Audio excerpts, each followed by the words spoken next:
हरे कृष्णा। आज चर्चा करने का प्रयास करेंगे छठे अध्याय का 30 नंबर श्लोक। पढ़ते हैं। यो मां पश्यति सर्वत्र सर्वं च मयि पश्यति तस्याहं न प्रणश्यामि स च मे न प्रणश्यति। यो मां पश्यति सर्वत्र सर्वं च मयि पश्यति तस्याहं न प्रणश्यामि स च मे न प्रणश्यति। यो माम पश्यति सर्वत्र। सर्वत्र मतलब हर जगह। तो यो माम पश्यति सर्वत्र, जो व्यक्ति, जो योगी माम मतलब कृष्ण को या मुझे, कृष्ण बोल रहे हैं, हर जगह देखता है। यो माम पश्यति सर्वत्र, जो मुझे सब जगह देखता है। सर्वम च मयि पश्यति, सब कुछ मुझ में देखता है। ठीक। तो क्या है, दो लाइनें क्या है? हर जगह भगवान को देखता है, हर वस्तु में भगवान को देखता है। सॉरी सॉरी, हर जगह भगवान को देखता है, हर वस्तु में भगवान को देखता है। हरी हरी, मैं फिर कंफ्यूज हो गया। ठीक है, सही है। ठीक, करेक्ट। हर जगह भगवान को देखता है और हर वस्तु भगवान में देखता है। ये दो लाइन है। ठीक है, मैं फिर रिपीट करता हूं।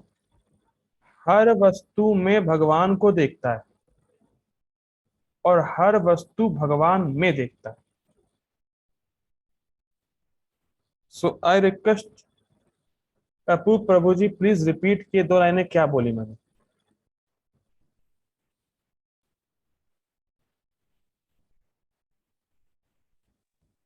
हर जगह भगवान को देखता है और हर वस्तु में भगवान है। हाँ, रॉन्ग। ठीक है, आयुषी माता जी, आप बताइए मैंने क्या बोला। प्रभु जी म्यूट कर लीजिए अपने आप को। प्रभु जी, हर वस्तु में भगवान को देखता है और हर वस्तु को भगवान में देखता है। Yes, correct. हर वस्तु में भगवान को देखता है और हर वस्तु भगवान में देखता है। ठीक। यो माम पश्यति सर्वत्र, जो मुझे हर जगह देखता है। सर्वम च मयि पश्यति, और सब कुछ मुझ में देखता है। ठीक। देखिए, भगवान को हर वस्तु में देखने का अर्थ है कि भगवान हर जगह है। ठीक। और हर वस्तु भगवान में देखने का अर्थ है कि सब भगवान की शक्ति है। और ना सिर्फ वस्तु को भगवान में देखता है, हर परिस्थिति भी भगवान के द्वारा ही अरेंज्ड है। जो आज मेरे सामने परिस्थिति उत्पन्न हुई है वो भी भगवान के द्वारा अरेंज्ड है। ठीक। तस्या अहम न प्रणश्यामि, ऐसे व्यक्ति के लिए अहम यानी भगवान कह रहे हैं, मैं कभी अदृश्य नहीं हूं। प्रणश्यामि का अर्थ होता है अदृश्य। ऐसे व्यक्ति के लिए जो भगवान को हर जगह देख रहा है और हर वस्तु भगवान में देख रहा है, ऐसे व्यक्ति के लिए, तस्या अहम, ऐसे व्यक्ति के लिए मैं कभी भी अदृश्य नहीं होता हूं। भगवान उसकी दृष्टि से कभी ओझल नहीं होते। जैसे उदाहरण के तौर पर मान लीजिए कोई छोटा बच्चा है और जब वो हाईवे क्रॉस करेगा तो क्या वो भयभीत होगा? भाई, जिस हाईवे में बड़े बड़े ट्रक्स आ रहे हैं और कोई छोटा बच्चा सोचे हाईवे क्रॉस करने का, तो क्या भयभीत होगा? बिल्कुल होगा। यस प्रभु जी। लेकिन अब मेरा एक प्रश्न है, क्या हमेशा जब छोटा बच्चा क्रॉस करेगा भयभीत होगा?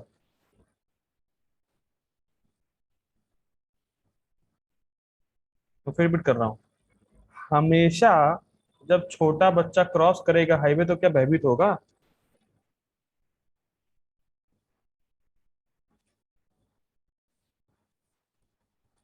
हमेशा नहीं होगा। क्यों?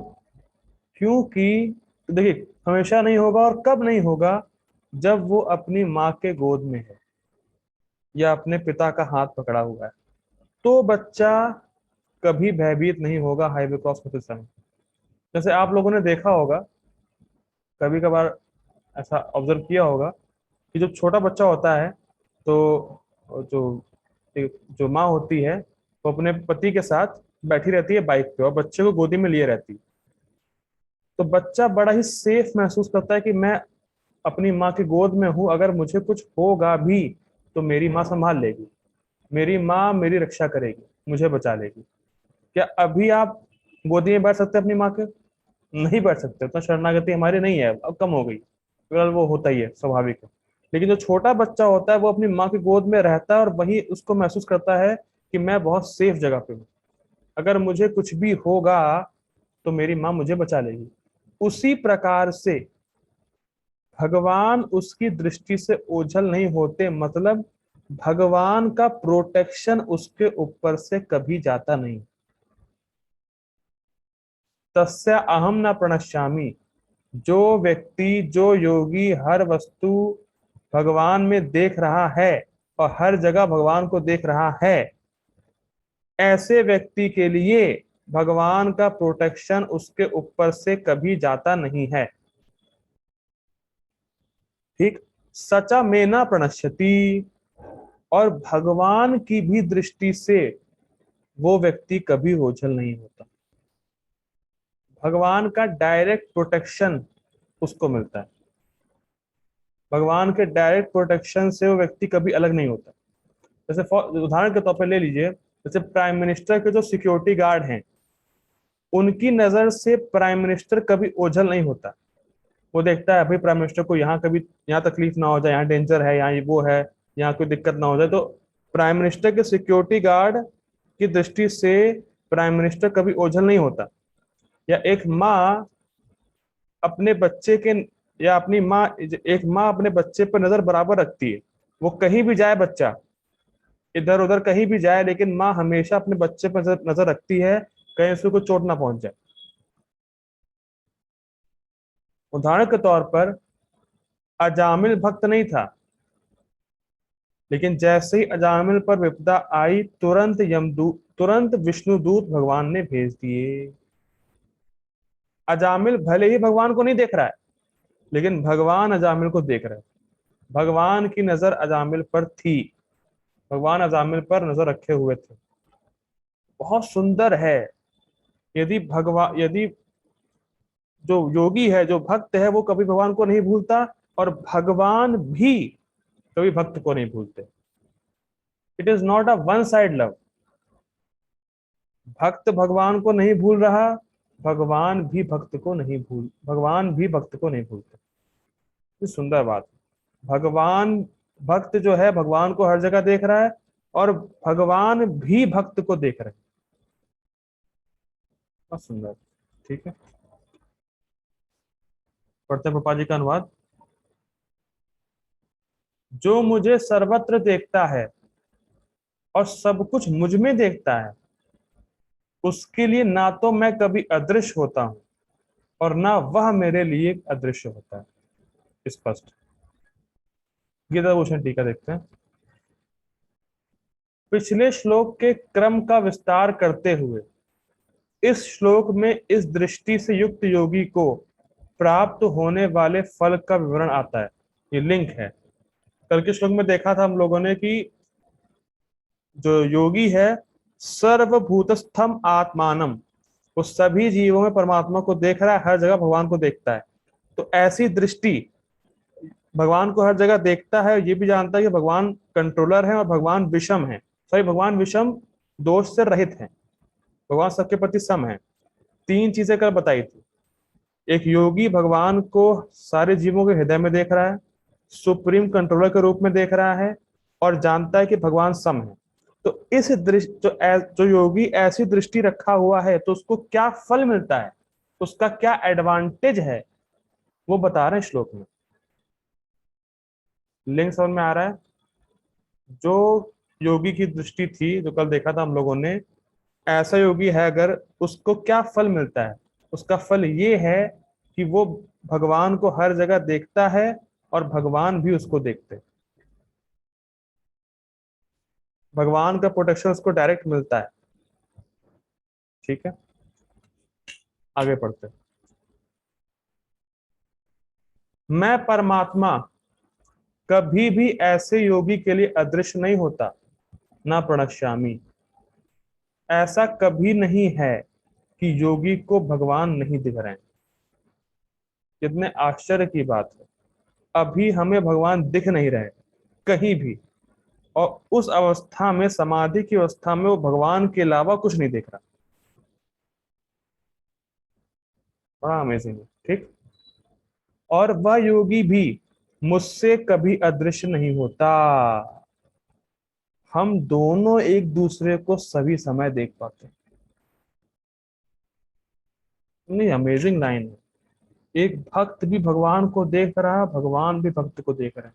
दोनों लोग आपस में दूसरे को देख रहे हैं, और देखने का सेंस बात भी कर रहे होंगे।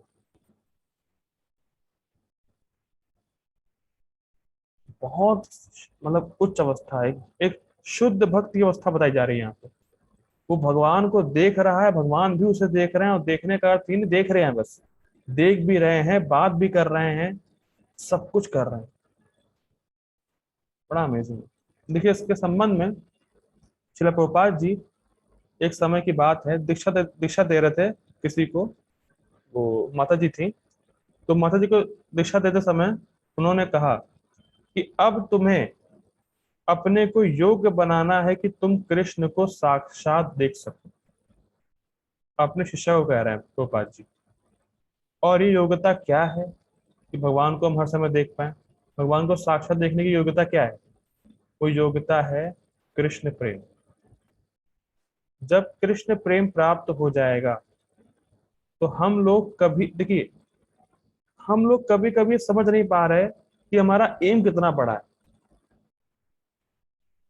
भाई, हम लोग कृष्ण प्रेम प्राप्त करने के लिए भक्ति कर रहे हैं, भगवान को साक्षात देखने के लिए या भगवान से अपने संबंध को जागृत करने के लिए भक्ति कर रहे हैं। केवल मन की शांति के लिए भक्ति नहीं कर रहे। कभी कभी लोग इसे समझ नहीं पाते। और वस्तुतः मन की शांति के लिए भक्ति करने वाला व्यक्ति मुक्ति कामी, वो बस अपने कष्टों का निवारण चाहता है बस। तो ये मुक्ति से कम नहीं, ठीक है। वो मुक्ति कामी है। जो केवल मन शांत करने के लिए भक्ति करता है वो मुक्ति कामी है। भक्ति करनी चाहिए कृष्ण प्रेम प्राप्त करने के लिए। साधना भक्ति तब है जब उसका उद्देश्य कृष्ण प्रेम प्राप्त करना हो।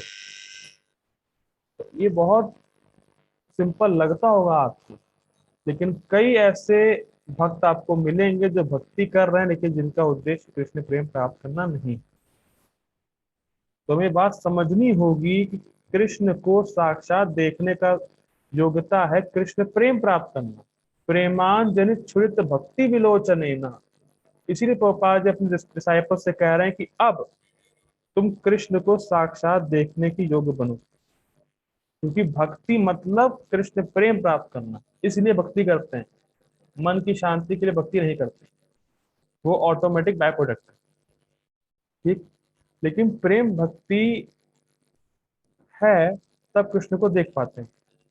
एग्जाम्पल के तौर पर मैंने कल भी बताया था, जैसे मान लीजिए किसी व्यक्ति को मोतियाबिंद है, तो आप उससे पूछें कि सूर्य को तुम देख पा रहे हो, तो नहीं देख पा रहे, लेकिन सूर्य हर जगह है। सूर्य हर जगह है और मोतियाबिंद वाले व्यक्ति को कहीं नहीं दिखता है। और अगर आंखें हैं तो क्या ये दिखाई नहीं पड़ेगा सूर्य हर जगह, तो सूर्य की रोशनी हर जगह है?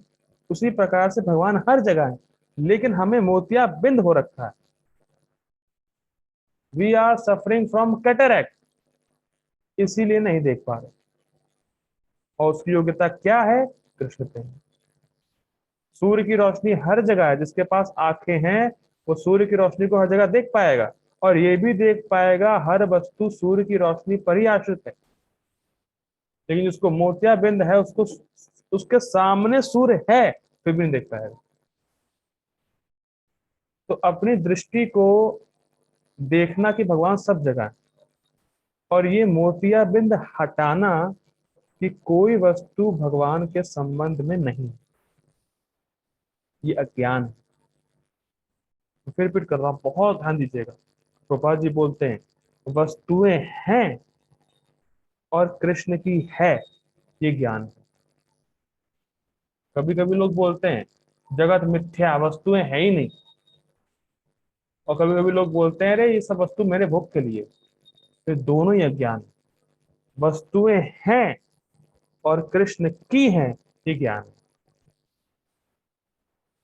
तो अगर आप समझ रहे हैं कि वस्तुएं हैं पर कृष्ण का संबंध इनसे नहीं है, तो आपको मोतियाबिंद है। और जब आप समझें कि सारी वस्तुएं कृष्ण की शक्ति हैं, तब आप हर वस्तु भगवान में देखेंगे, जैसा कि बात हो रही है। गोपाल जी बताते हैं, जैसे मान लीजिए एक माँ अपने बच्चे की चप्पल देखती है, तो क्या देख रही है? चप्पल। लेकिन स्मरण उसको हो रहा है अपने बच्चे का। उसको चप्पल से कोई प्रेम नहीं है, उसको बच्चे से प्रेम है। और चप्पल देख रही है तो बच्चा स्मरण हो रहा है। उसी प्रकार से हमें कृष्ण से प्रेम है, तो जो कृष्ण की शक्ति है उसको हम देख के कृष्ण का स्मरण कर पाएंगे। Does it make sense?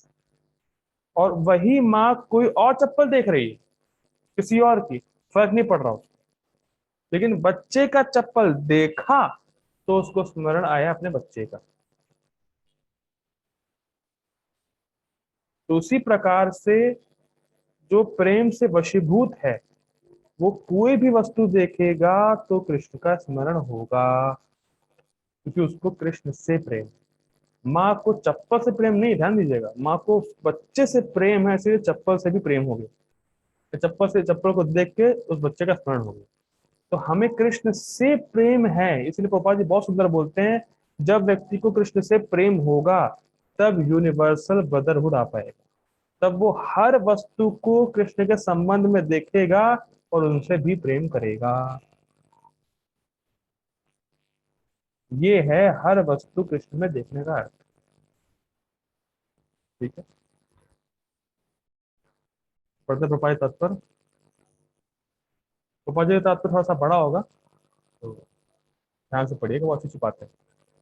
Purport by His Divine Grace S मुक्तिदान स्वामी श्रील प्रभुपाद की जय।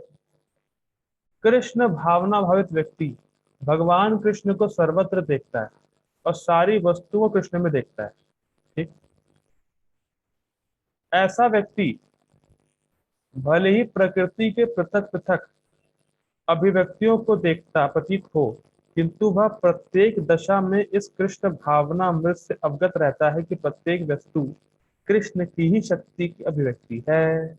बता रहा था इसको, और देखते देखिए, जब भी जो शुद्ध भक्त है, प्रेम भक्त है, वो जल देखे या पानी, मतलब पानी देखे, जल देखे, अग्नि देखे, शब्द सुने, उन सब कुछ में वो कृष्ण का अनुभव करेगा। जैसे एक बात की बात है, प्रभुपाद जी बॉम्बे में थे और जो इस्कॉन जुहू है वो कंस्ट्रक्ट हो रहा था, वो बन रहा था। तो सुबह सुबह काफी आवाज आ रही थी हैमरिंग की, हथौड़े मारने की। तो प्रभुपाद जी सुने उसको, और सुनते ही कहे ये भी मेरे लिए कीर्तन है। हम सुनेंगे, अगर अगर मान लीजिए हम जप कर रहे हैं, कोई हथौड़ी मार रहा है बंद करो, जप करने दो।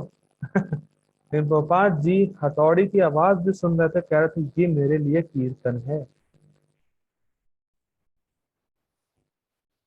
क्यों भाई? क्योंकि भगवान ही कहते हैं, आगे आने वाले 7वें अध्याय में आएगा, हम लोग पढ़ेंगे, मैं आकाश में शब्द हूँ। तो जो प्रोपाल जैसे भक्त हैं, जो शुद्ध भक्त हैं, वो कुछ भी सुनेंगे उनमें कृष्ण का ही अनुभव करेंगे, क्योंकि कृष्ण की शक्ति है और कृष्ण ही है वास्तव में। कृष्ण कहते हैं मैं ही शब्द हूँ। तो जो भी हम सुनते हैं, जो भी वो सुने, जो वो लोग सुनेंगे, शुद्ध भक्त जो होंगे, उन सब में वो कृष्ण का अनुभव करेंगे, कृष्ण का स्मरण कर पाएंगे। देखिए ध्यान देना होगा, ऐसा कोई वस्तु, ऐसी कोई शक्ति नहीं है जो भगवान से ना आई। जन्माद्यस्तः सब कुछ भगवान से आया। और अगर हम उसका संबंध देख पाते हैं भगवान से, तो माया से मुक्त होते हैं। तो फिर रिपीट कर रहा हूँ, तो सुनेगा ध्यान से। अगर कोई वस्तु मैं भगवान की शक्ति के रूप में नहीं देखता हूं और अपने भोग के लिए सोचता हूं, यहीं से हमारा रोग शुरू हो जाता है, अविद्या। ठीक। आपको वस्तुएं यूज करनी है, क्योंकि कई बार ऐसा होता है, जब वो होता है ना जैनिज्म, वो कहते हैं वस्तुएं यूज ही नहीं करनी है भैया, वैराग रहना, बहुत वैराग है, कोई वस्तु नहीं छूनी है, बहुत से ढोंग करते हैं हम लोग। तो सही ज्ञान क्या है, आपको वस्तुओं का यूज करना है, वस्तुओं का यूज करना बंद नहीं करना है, लेकिन अपने स्वामित्व को त्यागना है कि ये वस्तु मेरी है बस। इससे हम बड़े सुखी हो जाएंगे, वास्तव में सुखी हो जाएंगे। मैं लैपटॉप यूज कर रहा हूँ, वेबकैम यूज कर रहा हूँ, सब कुछ यूज कर रहा हूँ, लेकिन ये मेरा है नहीं, कृष्ण का है। इससे क्या फायदा होगा? देखिए भगवान कहते हैं 10वें अध्याय में, मृत्यु सर्व हरस चा अहम। मैं मृत्यु के समय सब कुछ ले लेता हूँ। किससे लेते हैं? जो जीवन भर नहीं देता है। भाई जब जीवन भर कृष्ण को दे ही रहे हैं, तो क्या छीनेंगे कृष्ण? तो क्या लेंगे? मानस देहो गेहो जो किछु मोर, अर्पिलु तुआ पदे नंद किशोर। घर, मन, देह जब पहले ही कृष्ण को दे दिया है, तो क्या लेंगे कृष्ण? तो क्या ले पाएंगे? तो सब कुछ कृष्ण को दे ही रखा है, तो क्या लेंगे? जिसने नहीं दिया उसे छीनते हैं। और जब आप सब कुछ कृष्ण को दे देंगे, तो मृत्यु के समय कृष्ण आएंगे और आपको ही ले जाएंगे अपने धाम, गोलोक वृंदावन। बहुत सुंदर है, इसलिए कृष्ण को देने में हिचकना नहीं चाहिए। क्यों हिचक रहे हो? क्योंकि है कृष्ण का ही भाई, आपका है नहीं। लेकिन जो कहता है मेरा है, छुपा के रखता है, कृष्ण को देता नहीं है। मृत्यु सर्व हरस चा अहम। भगवान आएंगे, सब कुछ छीन लेंगे, कुछ भी नहीं ले जा पाओगे। और जब हमने सब कुछ कृष्ण को दे दिया है, तो कृष्ण आएंगे और हमें ही ले जाएंगे अपने धाम। बहुत सुंदर बात है, हर वस्तु को कृष्ण के संबंध में देखने का अभ्यास करना चाहिए। बहुत सुंदर बात है। तो वास्तव में अभ्यास का वो है ही कृष्ण के। ठीक है, आगे पढ़ते हैं। कृष्ण भावना अमृत का मूल सिद्धांत ही ये है कि कृष्ण के बिना कोई अस्तित्व नहीं है और कृष्ण ही सर्वेश्वर हैं। एक लाइन प्रभुपाद जी की बहुत जबरदस्त है। देखिए चतुर्श्लोकी भागवतम में, जो मतलब भागवतम के जो बहुत मेन वर्स है, मुझे वर्स तो नहीं याद है लेकिन उसका ट्रांसलेशन याद है, तो याद है क्या संबंध है। क्या बोलते हैं भागवतम में? भगवान ही बोलते हैं, भगवान स्वयं बोल रहे हैं ब्रह्मा जी को। ठीक है, भगवान स्वयं ही ब्रह्मा जी को बोल रहे हैं चतुर्श्लोकी भागवतम में, कि किसी भी वस्तु का संबंध आप मुझसे देखते हो अलग, अगर सोच लिया कि किसी भी वस्तु की सत्ता कृष्ण से अलग है, तो ये माया है। तो कौन बोल रहा है? इसकी शक्ति है माया। कभी कभी लोग आपसे कहेंगे ये माया है, वो माया है, ये माया है, वो माया है। भगवान क्या बोलते हैं माया के बारे में? अगर आप किसी भी वस्तु की सत्ता कृष्ण से अलग देख रहे हो, तो वास्तव में वो माया है, वस्तु माया नहीं है, आपका दृष्टिकोण माया है। इसीलिए ओम अज्ञानति मिरांधस्य ज्ञानंजन शलाकया, आपने मेरी आंख खोल दी, द लाइट ऑफ नॉलेज। इसीलिए शास्त्र पढ़ के दृष्टिकोण चेंज होता है। क्योंकि दिक्कत वस्तु में नहीं, दिक्कत आपके दृष्टिकोण में। यही भगवान बता रहे हैं कि अगर आप किसी भी वस्तु की सत्ता भगवान से अलग देखते हैं, या सोचते हैं कि ये चीज भगवान से अलग है, तो आप माया में, ये वास्तव में माया है। उसमें बताते हैं, टीका लिखते हुए चक्रवर्ती पाद कहते हैं, जैसे एक बहुत अंधकार है, बहुत खूब अंधकार है, तो वहां सर्प है नहीं, लेकिन सर्प का भय होता है। मैंने पहले बताया था, जो वस्तु है नहीं उसका भय होता है अंधकार में, कि वो है।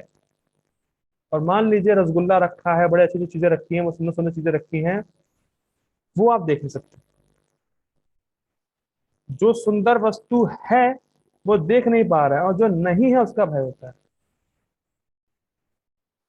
Have you ever felt like that, कि जब अंधेरे में है तो ऐसी वस्तु ही इमेजिन करते हैं जिससे भय होता है। मान लीजिए कोई बैग रखा है, तो आप इमेजिन करेंगे कोई जानवर है, या मान लीजिए रस्सी पड़ी है, सांप है। इसी प्रकार से जो वस्तु हमें भय देती है वही हम सोचते हैं कि अंधकार में वही है, और जो वास्तव में वस्तु है वो देख नहीं पाते हैं। तो इस जगत में सबका संबंध कृष्ण से है, लेकिन माया क्या करती है, हमें अंधकार में रख कर उस वस्तु का संबंध भगवान से नहीं है ये दिखाती है। जैसे अंधकार में जो नहीं है वो हम देखते हैं, इमेजिन करते हैं, उसी प्रकार से माया में अंधकार में रखती है और ये दिखाती है कि इस वस्तु का संबंध भगवान से नहीं है। फिर क्या होता है, फिर जीव उसको भोग के लिए देखता है, और तब उसका रियल भय शुरू होता है। तो आप सोचेंगे ये वस्तु मेरी है, तो उस वस्तु को खो जाने का डर भी बना रहता है। Have you ever felt like that, ये तो मेरा है, खो गया तो, टूट गया तो, ये हो गया तो, वो हो गया तो। क्यों? क्योंकि आप सोचते हैं ये आपका, आपके भोग के लिए, तब असली भय शुरू होता है। तो किसी भी वस्तु और मेरी मेरी मतलब जीवात्मा की भी सत्ता कृष्ण से अलग नहीं है। बहुत ध्यान देने वाली बात है, मेरी भी सत्ता कृष्ण के अलावा नहीं है। अगर Krishna, my existence is depend on Krishna existence, Krishna का अस्तित्व है तो मैं हूं। और यही कृष्ण भावना, कृष्ण कॉन्शियसनेस का मूल सिद्धांत।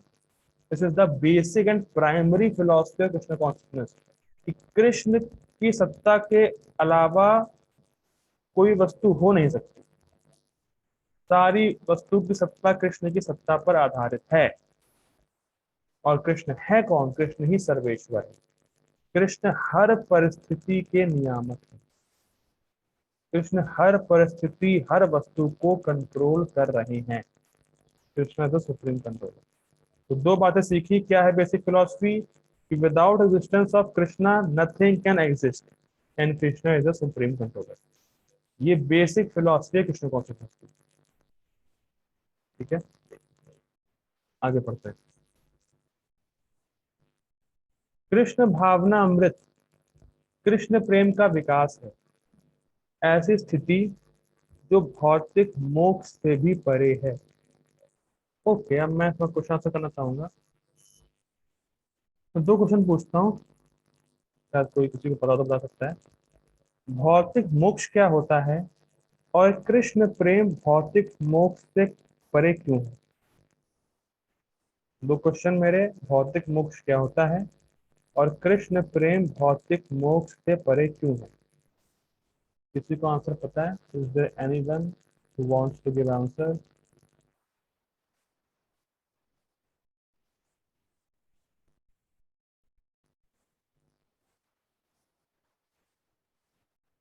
ओके, शायद किसी को नहीं पता।